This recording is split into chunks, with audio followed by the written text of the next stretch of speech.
Габдулла Тукай үзе исән чакта нәшр ителгән китап нинди булган? Андый басмаларны инде музейлар архивларында гына табарга мөмкин дисезме? Ялгышасыз. Габдулла Тукай әдәби музее Татар китап нәшрияты белән берлектә Габдулла Тукай үзе исән чакта нәшр ителгән әсәрләрнең репринт вариантларын кулланып, яңа форматтагы китап әзерләгән. Нинди була соң ул репринт вариантлар һәм ул яңа форматтагы басма хәзерге китаплардан ниләр белән аерыла дисезме? Менә шушы сорауларга җавап табыр өчен без бүген Габдулла Тукай әдәби музеена килдек тә, чөнки бүген биредә нәкъ менә шул яңа форматтагы басманы тәкъдим итү кичәсе уза.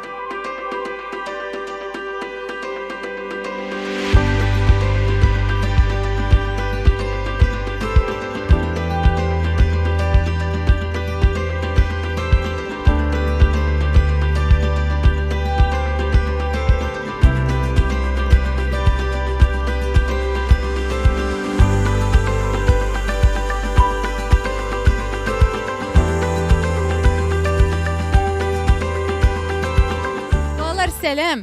Сәлем. Ничек хәлләр? Әйбәт. Кая килдегез сез? Кем соң ул Габдулла Тукай? Шагыйрь. Менә Тукайның нинди әсәрен аеруча яратасыз? Сүрәле тагын.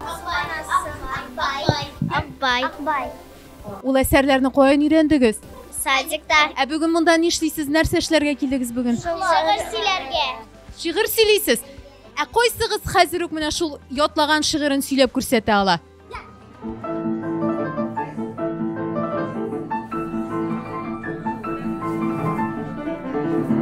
Biz 20-нче гасыр башындагы китапның битләрен куйдык. Менә шундый тулысынча үзгәртүләрсез скан вариантта тәкъдим ителде. Чөнки анда иллюстрацияләрдә, бизәлешләрдә бик кызыклы. Алар турында бүген пишәдә сөйләрбез сезгә.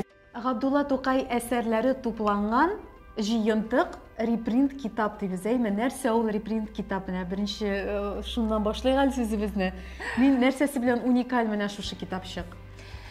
Бу китапның тарихы 20-нче гасыр башына барып тоташа. 1910 елда Габдулла Тукайның күңелле сәхифәләр китабы басылып чыга. Репринт дигәндә менә 100 ничә ел узганнан соң инде без менә шул китапны скан вариантын безнең укучыларыбызга тәкъдим итәбез һәм бүгенге көндәге хәрефләр белән укучылар укый алырлык шартларда да күрсәтү вазифасын куябыз үзебезгә. Менә бер ягында 20-нче гасыр башы, икенче ягында инде безнең бүгенге көндәге кириллица хәрефләре белән бирелгән текстлар. Димәк, менә 1910 елда китаплар менә шундый форматта нәшр ителгән. Менә ул китапның тышлыгы. Китап әйткәнемчә 1910 елда чыга, анда балалар өчен язылган 13 шигырь кергән Тукайның һәм бер мәсьәле бар, Чылбырдагы эт дип аталган.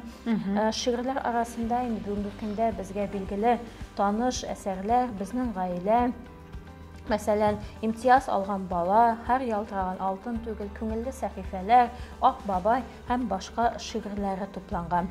Һәм шигырьләрне биргәндә иллюстрацияләр дә кызыклы. Менә битне без тулысынча, бернинди үзгәртүләрсез, кыскартмыйча шул китапны тулысынча бирдек. Менә бу иллюстрацияләр. Ул иллюстрацияләр тарихы кайбер истәлекләрдә язылып калган. Тукайның чырдашлары истәлекләрендә Тукай башта әзер иллюстрацияне кайда рус газетларына һәм башка җирләрдән тапкан, журналлардан, газетлардан һәм шул иллюстрацияләргә туры килердәй шигырьләр иҗат иткән. Менә ул да бит инде бик кызыклы. Хәзер бит без киресенчә эшлибез, башта шигырь язабыз, шул шигырьгә иллюстрация ясыйбыз. Тукай инде аны башта рәсемгә карап иҗат иткән. Без менә бу китапны әзерләгәндә текстларны яңадан гарәп хәрефеннән кириллицага күчердек һәм күчергән вакытта аерым бер үзгәрешләргә тап булдык. Мәсәлән, аерым бер ярылып яткан фонетик вариантларны сакладык.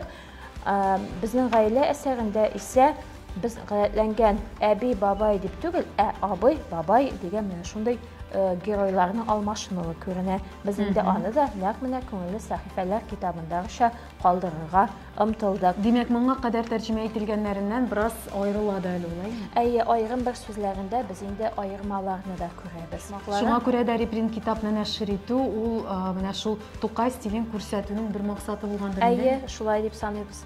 Бу кичкенә генә китап булса да, минемчә аның әһәмияте бик зур, чөнки биредә инде нәкъ менә 20нче гасыр башында әйтәләр бит, һәр сыйныфта Тукай әсәрләре укытылырга тиеш шул чакта гына халыкта, балаларда татар әдәбиятына мәхәббәт тәрбияләнә дип. Менә бу китапта инде балаларда безнең татар әдәбиятына, мәдәниятына мәхәббәтне тәрбияләр дип уйлыйм инде, Алла бирсә. Бу китапны кайдан алып була? Бу китап Татарстан китап нәшриятының фирма кибетләрендә һәм шулай ук Габдулла Тукай әдәби музееның киоскасында сатыла. Ничә сум тора шушы китап? Төрле бәядән төрлечә сатыла. Мәсәлән, безнең музейда 160 сумга алып була ул китапны.